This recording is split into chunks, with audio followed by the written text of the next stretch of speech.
When Turkish President Recep Tayyip Erdogan visited Nigeria in October 2021, Abuja and Ankara signed a series of agreements covering energy, hydrocarbons, mining, defense cooperation, and taxation.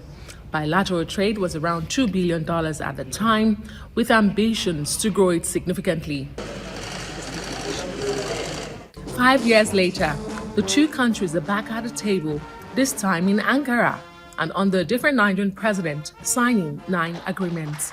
The 9 agreements include diaspora policy, media, higher education, halal infrastructure, joint economy and trade committee, defense cooperation, diplomatic training, as well as family and social services. The current Minister of Solid Minerals Development notes that some 2021 agreements in his sector were no longer active, underscoring the need for review and expansion under the new administration. In the area of solid minerals, I had a meeting, very useful meeting, with the Minister of Energy and Natural Resources of Turkey. And we recall that about several years ago, in 2020, thereabout, 3 MOUs were signed between Turkey and Nigeria on solid minerals exploitation. But unfortunately, those MOUs were not actioned. They were not followed up. Both the 2021 and 2026 agreements are memoranda of understanding, diplomatic frameworks that outline cooperation. To explain why the new agreements were signed and how they differ from 2021, we spoke to the special advisor to the president on media and public communications. What we have seen first is an expansion.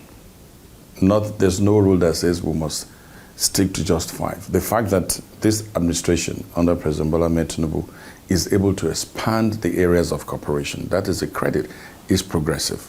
That's 1. 2, those 5 MOUs, I wouldn't say they are totally deficient, thrown out the door. You will see a review, you will see an expansion, you will see an incorporation. But we also realize that an MOU signed 5 years ago does not meet or align with the realities of our time. And you agree with me, between 2023 and now, the world is not the same. We're living in a Trumpian era. We're living in an era where even the UN is on its knees saying in a few months we'll go broke. We've never had that story before. Officials say the 2026 agreements go further than those signed 5 years ago, expanding cooperation in new areas. Defense cooperation remains, but the focus has shifted to acquisition, skills transfer, and training, among others. Earlier agreements struggled to deliver visible results, raising concerns about whether the new ones will fare any better. Beyond Turkey, we're in Brazil, we signed MOUs.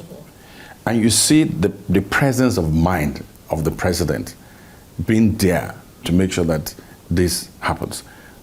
We went to India, we signed MOUs, and the Indian Prime Minister also came here. And in international politics, the instruments of MOU are critical, and they are targeted at certain developments for any country. So the instrument of MOU, they are critical in international relations. This administration is making a very good use of them. Now, what determines the fate and the success? Simple. The Binational Commission. How effective will they be, or have they been? Have we set them up? Yeah, you see, it's almost automatic, because it's the logical follow-up to the signing of an MOU. Both sets of agreements included ambitions to expand bilateral trade in 2021 and again in 2026. Officials set a target of $5 billion. But analysts note that reaching that goal will depend on how effectively the agreements are implemented and whether the frameworks translate into concrete projects and measurable outcomes.